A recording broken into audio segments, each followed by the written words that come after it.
Já estamos de volta. A cada 15 minutos, uma criança é abusada no Brasil. É como se no tempo entre cada intervalo comercial do Manhã Diversa, uma nova violência fosse praticada. Somos o segundo país do mundo no ranking de exploração e abuso infantil e 80% dos casos acontecem no ambiente familiar. Dados tristes, Mari, muito preocupantes que reforçam a importância da campanha Maio Laranja. E a gente conversa agora com a pediatra Patrícia Brandão sobre o nosso papel enquanto sociedade para mudar esse cenário de violência. Bom dia, doutora. Bom dia, Bárbara. Bom dia, Mari. Bom dia. Vamos falar um pouquinho da importância desse tipo de campanha de conscientização e da data também de hoje. É muito importante a gente levar esse tema para conscientizar as pessoas, porque é um tema que existe um tabu, né, de ser falado. O próprio ato sexual em si é um tabu, então quando envolve ainda o fato do abuso, fica ainda um pouco mais difícil das pessoas falarem. Então, quanto mais a gente conscientizar dessa importância, mais a gente vai proteger as crianças. E o dia 18 de maio, ele foi escolhido essa data pelo fato de um caso de uma criança chamada Araceli, em que ela tinha 8 anos na cidade do Espírito Santo. Esse caso já tem mais de 50 anos. E até hoje os abusadores estão impunes. Ela foi violentada, deram bebida alcoólica e morta. Então, infelizmente, depois disso, foi escolhido o 18 de maio exatamente por conta desse caso triste. E a gente fala da data de combate ao abuso e exploração sexual infantil. Acho legal a gente entender um pouco a diferença dessas duas coisas, sim, né? Sim. Todos dois é um caso praticado contra a criança. Porém, quando a gente fala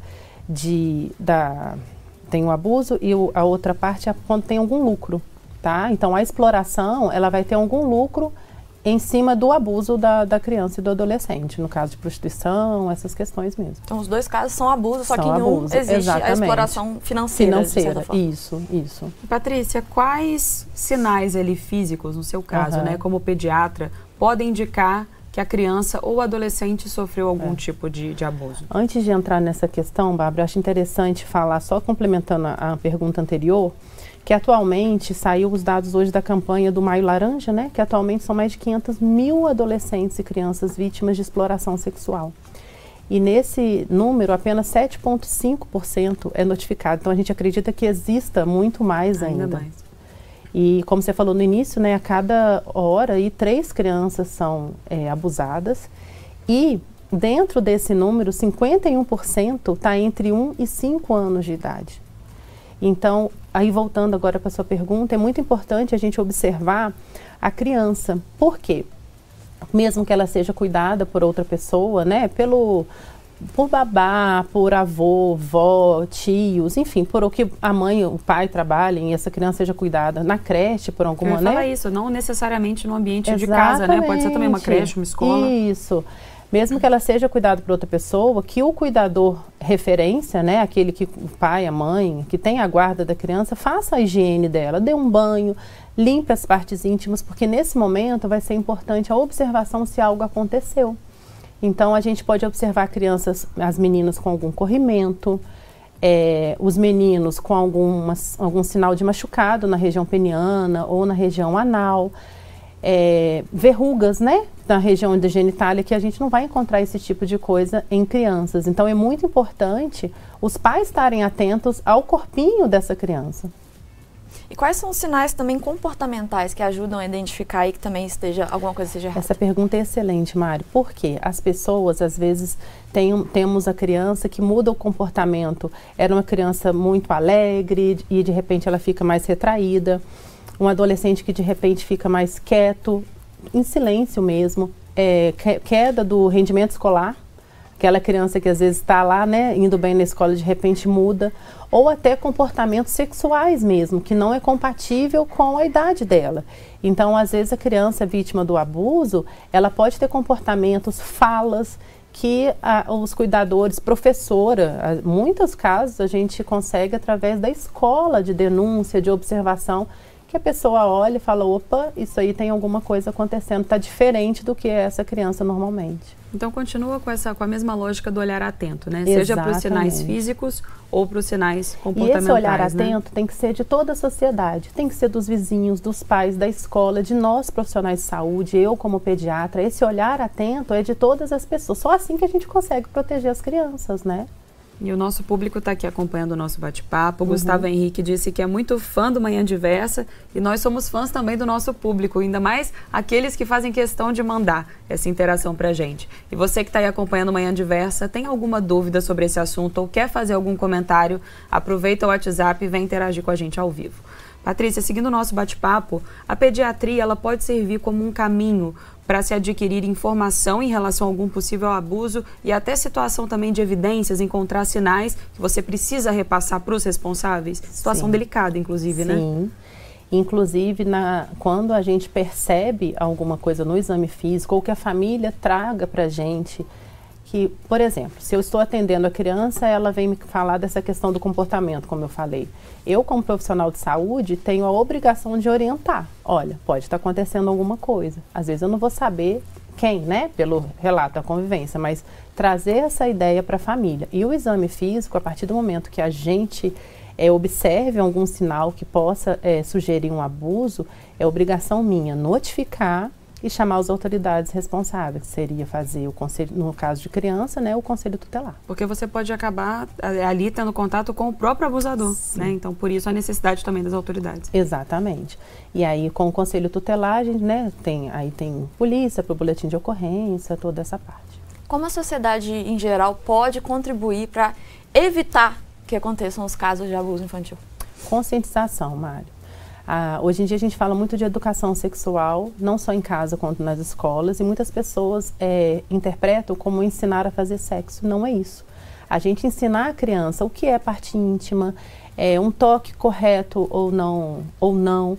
Aquilo que incomoda a criança é um abuso. Então, quando a gente está obrigando a criança, dá um beijo no tio, vai lá, senta no colo dele, dá um abraço, e a criança não quer, a gente está estimulando ela que aquilo é permitido, o que ela não quer é permitido, e isso é errado. A gente tem que ensinar a criança que o não é não, se não quer, não quer. Nós adultos não saímos beijando, sentando no colo das pessoas, por que a criança é obrigada a fazer isso? Então a gente tem que orientar o que é a parte íntima, como fazer a higiene, o que a pessoa pode fazer, porque não é porque eu sou a mãe ou o pai da criança que eu posso introduzir algo na genitália. Então durante o meu exame físico, por exemplo, eu tenho que examinar o corpinho da criança como um todo, inclusive a parte genital. Então, nesse momento, normalmente eu já aproveito para trazer esse assunto para a família. Eu pergunto para a criança, quem que pode olhar aqui? Sabe? Quem que pode fazer? Quem que pode mexer? Mas só pode mexer para passar um remedinho ou limpar. Entende? A criança tem que entender, porque se alguém fizer algo diferente, ela vai saber que aquilo é errado. E uma coisa muito interessante também que é importante a gente falar, é nomear as coisas como elas têm um nome. E não com nomes lúdicos, como florzinha, pirulito, porque esse tipo de nomenclatura o abusador pode utilizar para se aproximar da criança. Sim. E é muito importante também, você falou sobre esses hábitos ali do dia a dia para que algumas situações não sejam normalizadas, né? É muito importante também que os responsáveis tenham acesso aos conteúdos que chegam para essas crianças, né? Sim. Porque hoje em dia, se a gente for parar para analisar músicas, filmes que sexualizam as coisas e de uma maneira completamente distorcida, até mesmo coreografias, né? Sim, podem fazer com que a criança acabe se aproximando desse aspecto sexual, mas de uma maneira completamente equivocada, e aí diante de um abuso ela não consiga saber que sofreu algo, né? E o pedófilo, ele enxerga essa criança que está fazendo a dança, né, como você explicou, como uma parte sexual. Não é uma parte... Primeiro que não pode ser bonitinho, né? Como mas se ela assim, tivesse consciência, né, da sexualização da dança. E quanto às telas, Bárbara, é muito importante porque, infelizmente, assim, gente, chegou às telas, na pandemia a gente teve um aumento, então é muito difícil a gente falar que o adolescente, por exemplo, ou a criança não vai ter acesso, né? O mundo está informatizado. Porém, nós, como os responsáveis pela criança, a gente tem que saber o que essa criança está tendo acesso. Por quê? Os joguinhos, por exemplo, jogos de celular, tablet, tem aquelas questões de pedir vida, e ali pode ter sido um pedófilo, a criança pode ter um pedófilo, a criança pode ter acesso, passar dados, fotos, trocar número de telefone por pura ingenuidade, sem saber o que está acontecendo mesmo nesse fato. Isso só reforça a importância dessa conversa, né, para a criança entender o que pode e o que não pode. Porque, por exemplo, nesse exemplo que a Bárbara deu dos filmes, das coreografias, das músicas, a criança não tem noção do que aquilo significa. Não. Né? Para ela aquilo é uma música, risco, um filme, né? assim como qualquer outro. Né? Ela vai fazer a dança sexualizada da mesma forma que ela faria a dancinha da galinha pintadinha. Né? Não tem como ela diferenciar o que é o quê. Então, para ela, se alguém pede para ela fazer uma dança, por exemplo, e é uma dança sexualizada, ela está fazendo uma dança. Qualquer dança, ela não sabe. Então, isso é o papel dos adultos de estar atento a essas coisas, mas também de ter essa conversa para a criança saber, porque não tem como ela adivinhar, né? E muitas vezes o abuso acontece por muito tempo porque a criança não sabe que aquilo que está sendo feito com ela é errado, exatamente. Né? Então, por isso que a gente tem que falar que não pode ser um tabu dentro de casa e nem nas escolas. Esse assunto tem que ser falado. É daí que a importância da educação sexual, em que a gente pode começar desde cedo. Na internet, a gente acha vídeos explicando músicas, né, do que é, se acontecer, quem que você pode chamar, então vai gritar. Se alguém quiser mexer na sua parte íntima, o que é a parte íntima? Não é só a genital. Pescoço, boca, região de orelha, alguém pode beijar a orelha da criança? Entende? Então a gente tem que explicar a essa criança. Se alguém tentar, o que você vai fazer? Vai gritar, vai pedir ajuda de um adulto, que pode ser o professor, que pode ser o pai, a babá, quem estiver próximo a essa criança. Não pode ser um tabu. Com certeza. E a gente recebeu aqui um relato bem forte de uma telespectadora que não quis se revelar o nome, né? Mas que ela conta que a filha dela, com 10 anos, teve uma tentativa de abuso do ex-marido, que a filha chamava de pai, e ela não pôde dar queixa porque ele era pastor e a igreja não permitiu. Então, uma situação aí duplamente problemática, né? Pelo abuso em si e pelo fato dela não ter... Ela ter sido impedida de prestar queixa, né? Não ter tido apoio. Não ter tido apoio.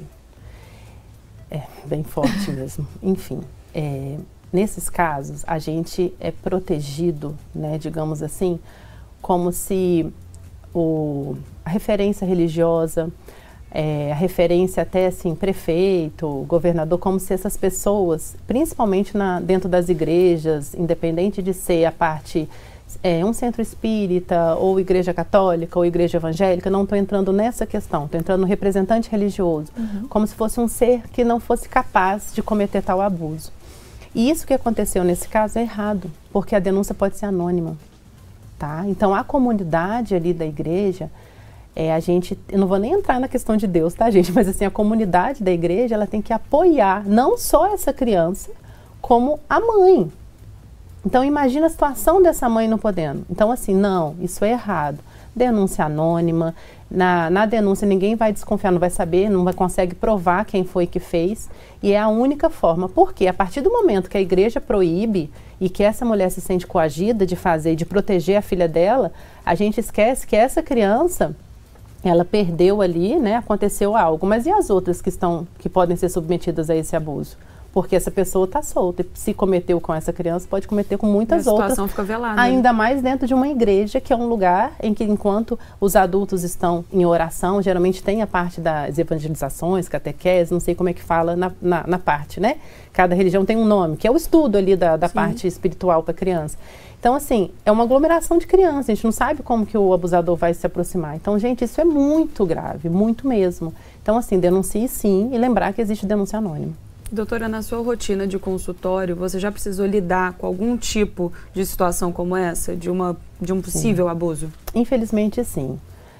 Já teve relatos, né, em que o meu papel foi, além de examinar a criança, foi orientar a família, porque, infelizmente, Bárbara, a maioria dos abusadores, eles são conhecidos da família e são de confiança. Né? Então, geralmente, a mãe, por exemplo, quando está trabalhando, deixou com alguém, e esse alguém pode ser o tio, como no caso que você acabou de falar, né? O padrasto, até mesmo o pai da criança, o avô. Então, dói quando a mãe descobre, pelo que aconteceu com a criança e por quem foi. E muitas vezes existe o medo da denúncia porque é alguém próximo. Então, já aconteceu, já tive que fazer esse tipo de orientação. Já aconteceu de eu ter que chamar o conselho tutelar, sempre chama, né? Mas assim, de chamar o conselho tutelar e não permitir que essa criança saísse do local de atendimento, porque o abusador poderia estar dentro da casa. Então, esse lado da pediatria é bem difícil. A gente seguir entendendo mais sobre esse assunto, quais recursos existem na área de saúde para ajudar crianças e adolescentes que são vítimas, né? Tanto na questão do auxílio pós ao abuso para ajudar essa criança, como também, como a gente já falou, da identificação do abuso, dos cuidados de possíveis impactos físicos, consequências físicas que aquele abuso vai ter. Quais que são aí os recursos da saúde nesse sentido? Essa criança, a partir do momento que o cuidador percebeu que está acontecendo um abuso, se for aqui na cidade de Juiz de Fora, ela deve ser encaminhada até o HPS, onde vai ser feito lá no HPS mesmo, consegue fazer o boletim de ocorrência e o exame, né, de corpo de delito.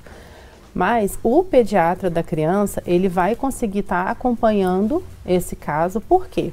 É acionado o conselho tutelar, em que faz uma busca, né, para poder acompanhar o caso. Tem um acompanhamento psicológico aí, porque a orientação também é importante, a orientação para a família, né, para quem cuida dessa criança, e não só da criança, porque esse apoio da família, por exemplo, da mãe, né, ela saber até como agir com a criança a partir daquele momento. Patrícia, como que um responsável pode abordar esse assunto de abuso e exploração sexual com uma criança, talvez assim numa situação em que ele esteja suspeitando, né, de um possível crime, e também com o adolescente? Muda a abordagem? Assim, como chegar a esse público de uma maneira assim mais eufêmica, mas podendo também tirar alguma informação disso? Muda sim, porque o adolescente a gente consegue falar um pouquinho mais às claras, porque inclusive ele tem que saber, né, as claras, digamos assim, para entender o que pode e o que não pode. De toque ou de verbalização, né? As crianças, geralmente o ideal é que a gente vá falando já da parte lúdica, tentando saber essa parte como eu falei, do que identificar o que é a parte íntima, o que pode tocar, o que não pode. E aí a gente vai abordando. Alguém fez, né? Alguém tocou, alguém encostou, alguém falou.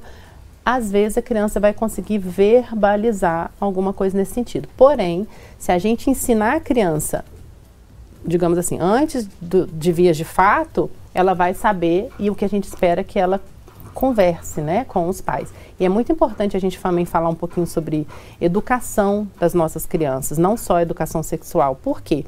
A partir do momento que a gente tem uma educação violenta, essa criança ela pode ter medo de contar para o pai ou para a mãe. Por medo de apanhar, por medo de não acreditarem nela. Então, o que a gente tem que pensar para os nossos filhos é uma criação baseada no respeito ao corpo dela, né? Porque a partir do momento que a gente bate a criança, alguém fez alguma coisa, e se meu pai ou minha mãe faz comigo, né? E quando algo aconteça com ela, que ela pense em contar para você, e não esconder de você. Então é muito importante a gente ter esses três lados aí que eu falei. E também manter essa comunicação, né, lúcida antes mesmo de qualquer suspeita, né? Para que a criança já entenda o que a gente quer coisas. Que não ocorra. Porque uma criança que foi educada e entendida, né, a partir do momento que ela percebe que aquilo pode acontecer, talvez ela já consiga, né, correr, gritar, chamar ajuda, porque essa criança ela pode ser ameaçada, gente. Eu vou matar sua mãe, sua avó. Então ela saber, olha, se alguém fizer encostar e falar, isso é mentira, tá? Você pode contar para a mamãe, ninguém vai matar a mamãe não. Tentar sempre você não precisa falar todos os dias, mas aproveitar às vezes alguns momentos do banho. Vamos lembrar com a mamãe o que é a parte íntima, né? E o que pode ser feito, quem que pode ver, quem que pode encostar, para poder já ir brincando e ela ir conscientizando sobre isso. Essa questão do que você disse, né, sobre o que o abusador geralmente vai falar para a criança.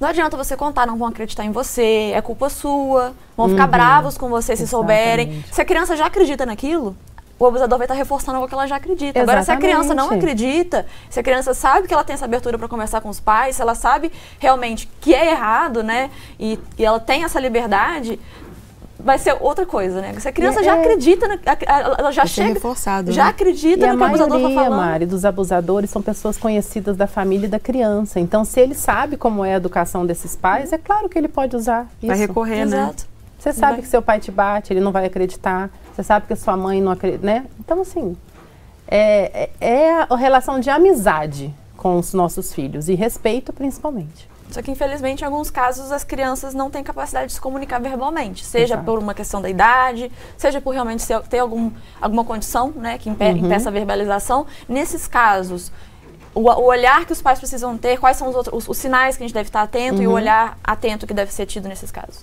É importante a gente lembrar da parte física, como eu falei, né? Corrimento, algum machucadinho na região genital, roxo, né, no corpinho da criança, que às vezes não condiz com queda, mas também o comportamento da criança. A criança não quer ir com aquela pessoa, começa a chorar. Às vezes ela é uma criança sociável do tipo, vai com todo mundo, mas com a determinada pessoa, ela chora. Com a determinada pessoa, ela não fica. Então, a gente começar a pensar que algo ali está acontecendo. Mas é mais difícil sim, Mari. Os menorzinhos que não falam é mais difícil sim. E a gente recebeu também um outro comentário de um telespectador parabenizando por a gente falar desse assunto, né, que é tão necessário. E a mensagem é a seguinte: eu sou líder de ministério infantil, mãe e professora. Sofri abuso sem toque na infância e só fui entender isso quando adulta. Falem sobre abuso sem toque. As pessoas acham que é somente quando tem toque e não é necessariamente, né? O abuso ele pode acontecer de uma maneira diferente. Fala um pouquinho pra gente, doutora. As pessoas pensam, Bárbara, que o abuso sexual é apenas penetração. E não é. Pode ser o toque também, claro. Mas pode também, por exemplo, aquela adolescente que está percebendo que alguém abriu a porta do banheiro e está observando ela. Um padrasto, um pai. Isso é um tipo de abuso, gente. A criança está percebendo ou vê alguém se estimulando na parte íntima enquanto ela está, sei lá, brincando numa piscina ou, não sei, graças a Deus a gente não consegue imaginar também tamanha crueldade, mas isso não é o toque e é uma forma de abuso. E muitas vezes a criança tem essa imagem, leva ela para a fase adulta sem sequer saber que aquilo foi um abuso. E às vezes até mesmo com entraves na própria vida sexual e sem saber porquê, né? Pode ter sido algum abuso lá atrás. E a fala também, Bárbara. Muitas vezes os adultos podem expor a criança com fala sexualizada e ela não entender. Do tipo, eu vou fazer isso ou aquilo com você e ela não entender nem o que é aquilo. E aí, às vezes, na fase adulta, vem aquela lembrança e ela, poxa, isso... E é um abuso. Então, abuso é isso. Pode ser com fala, pode ser com toque, pode ser com penetração, mas não significa que vai ser sempre só as vias de fato, digamos. Independente de haver toque ou não haver toque, tem que denunciar da mesma forma. Exatamente. Porque a partir do momento, como o exemplo que eu citei do observar o banho, a partir do momento que aquela pessoa está observando, o que ela pode fazer a mais? Com certeza. E vamos agora falar um pouquinho sobre os efeitos a longo prazo. A gente viu que, por exemplo, no caso dessa pessoa, que só foi entender o que aconteceu com ela depois de adulta. Isso acontece muitas vezes também, mas muitas vezes também acontece daquela pessoa carregar esse trauma, entendendo o que aconteceu a vida toda. Vamos falar então sobre os efeitos a longo prazo, né, os impactos a longo prazo na saúde e no desenvolvimento desse indivíduo que sofre abuso na infância e adolescência. Eu acho que essa pergunta, a gente tem que desmembrar em alguns assuntos. Por exemplo, a criança falou com o professor ou com o pai, falou com o adulto. Acredite. Acredite na criança. A criança ela não vai ter a capacidade de fala, de verbalizar coisas sexualizadas se ela não vivenciar aquilo. Então, acredite, ponto. Depois a gente vai investigar, saber quem foi e tal. Em relação a levar isso para adulto, é por isso que eu falo que tem as duas formas. Tem a forma de eu contei para minha mãe, ela não acreditou ou ela bateu em mim, e a criança vai crescer, vai levar isso para adulto. E tem o abuso em si, que a criança, né, quando se tornar adulto, vai levar. E às vezes a gente acha que essa pessoa vai ter dificuldade de relacionamentos apenas na parte amorosa, né, de relacionamento. E não é bem assim. A criança ela pode crescer com uma baixa autoestima, dificuldade na forma de produção de trabalho mesmo, de não achar que é capaz ou que é a culpa dela. Coisas, às vezes, que ela vai... levar, porque na infância ela sofreu esse abuso. Então é muito importante a gente ter, mais uma vez eu falo, do acompanhamento psicológico para a criança, mas também para a família. A família tem que conseguir saber como lidar com essa criança para crescer um adulto mentalmente saudável. Acho que eu posso falar dessa forma, Sim. né? E partindo desse ponto, assim, durante o processo de recuperação emocional dessa vítima, de que forma as pessoas próximas ali podem e devem apoiar? Como agir nessas situações? Colo, né? Pai, mãe, colo, carinho, atenção, mostrar que está sendo, né, que está ali.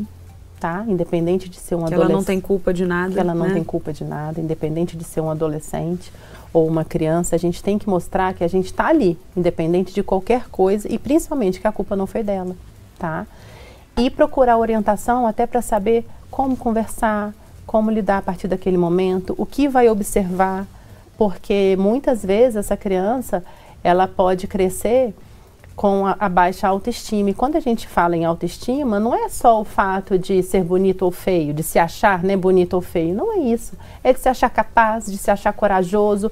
Eu vou conseguir produzir no meu trabalho. A partir do momento que a autoestima é isso, ela é fragilizada, ela vai levar para isso para o adulto. Então, a gente tendo uma base, uma família, né, que nos apoie, que nos entenda, que acredite na gente, a gente consegue superar, eu não sei, mas conviver com o fato que aconteceu lá atrás. E parar também o ciclo de violência, né? Exatamente. Muitas vezes acaba sendo perpetuado justamente pelo fato de não haver esse acolhimento. Exatamente. Que torna a situação ainda mais séria e mais, enfim, mais triste, né? Sim. E a gente está falando aqui muito hoje do seu ponto de vista enquanto pediatra e do papel da sociedade para identificar esses sinais e conseguir, de alguma forma, intervir. Mas, independente de tudo, é preciso denunciar e procurar as autoridades competentes. Então, vamos reforçar isso um pouquinho, pessoal.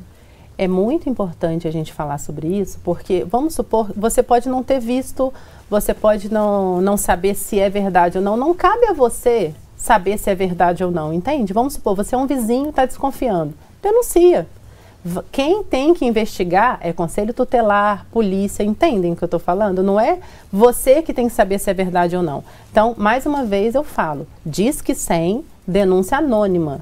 Você não vai se identificar e os órgãos competentes vão investigar, parar o ciclo com aquela criança e evitar que aconteça com outras crianças. Então, a denúncia é de extrema importância. Vamos reforçar aí o número, é o Disque 100. Disque 100. Só discar 100 no telefone. Exato. 24 horas por dia também, pode entrar em contato. Está aparecendo aí na tela para o pessoal acompanhar. Denúncia é sempre muito importante, pode não só encerrar um ciclo de violência que alguém está sofrendo, mas também impedir futuros outros abusos, se aquele abusador pode cometer. O cenário violento que a gente veio falando, né, assim, nesses dois blocos. Obrigada, viu, doutora Patrícia Brandão, Obrigada a vocês por mostrar convite. de que maneira a gente consegue agir, né, enquanto sociedade, de forma anterior a qualquer crime, né, para a gente realmente evitar que essas coisas aconteçam e, se já aconteceram, o que deve ser feito a partir disso. Obrigada, viu? Exatamente. Sempre um prazer Muito estar com obrigada. vocês. Obrigada.